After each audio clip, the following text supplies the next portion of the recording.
প্রশ্ন করেছেন, আসসালামু আলাইকুম শেখ ওয়ালাইকুম সালাতুল্লাহ। একটি ছাগলের দুইটি কান মৌমাছির কামড়ে অল্প কিছু অংশ পচে পড়ে যায়। পশুটি সুস্থ চলাফেরা করতে পারে এবং পূর্ণবয়স্ক। এ অবস্থায় এই ছাগল দিয়ে কি কোরবানি করা যাবে? যে কোরবানি করা যাবে। রাসূলুল্লাহ সাল্লাল্লাহু আলাইহি ওয়াসাল্লাম বলেছেন, আর বাউন লা তাজুযু ফিদ দাহায়া, চার প্রকারের পশু শুধু কোরবানি করা যাবে না। চারটি যদি বড় ধরনের আইব দোষ থাকে তাহলে সে কোরবানি করা যাবে না। নবী সাল্লাল্লাহু আলাইহি ওয়াসাল্লাম বলছেন, আল আওয়ারা আল বাইয়ুন আওয়ারোহা, কানা বা অন্ধ, এক চোখ নেই অথবা দুই চোখই নেই, সুস্পষ্ট কানা বোঝা যাচ্ছে, সুস্পষ্ট অন্ধ, তাহলে কোরবানি করা যাবে না।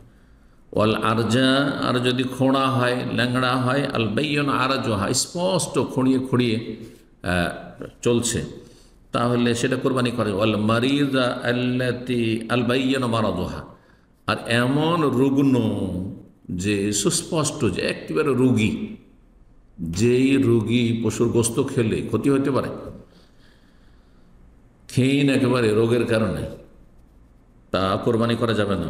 ওয়াল আজফা আল্লাতি লা তুনকি লা তানকি, দুই রকম পড়া হয়েছে। কোন রিওয়ায়াতে রয়েছে আজফার জায়গায় আল কাসিরা, এমন দুর্বল হয়ে গেছে যে তাতে কোনো গোস্ত নেই, হাড্ডিতে চামড়া লেগে আছে, হাড় হাড্ডি সব দেখা যাচ্ছে, তার উপর যেন চামড়া পরানো আছে। হাদিস মুসনাদ আহমদ রয়েছে, আবু দাউদ রয়েছে, নাসাই, তিরমিজি, ইবনে মাজাহ রয়েছে। হাদিসটি সহিহ। বারা বিন আযিব রাদিয়াল্লাহু তাআলা আনহু থেকে এই হাদিস বর্ণিত হয়েছে। কেউ জিজ্ঞাসা করলেন, কোন একজন সাহাবী, ইয়া রাসূলুল্লাহ, যদি কান সিংয়ে কোনো দোষ থাকে, ভাঙা থাকে, তাহলে কোরবানি চলবে? তখন নবী সাল্লাল্লাহু আলাইহি ওয়াসাল্লাম বললেন যে তুমি কোরবানি করতে পারো, কিন্তু তোমাকে যদি পছন্দ না লাগে তাহলে তুমি করিও না, অন্য এর চাইতে ভালো করো।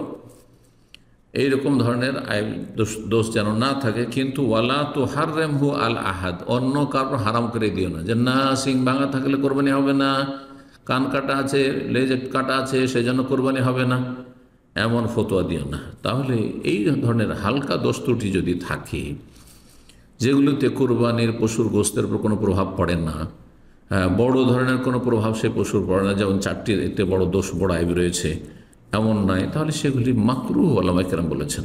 বেশ কিছু আইব রয়েছে যেগুলি মাকরুহ, অপছন্দনীয়, না করলে ভালো, কিন্তু করলে কোনো অসুবিধা নেই।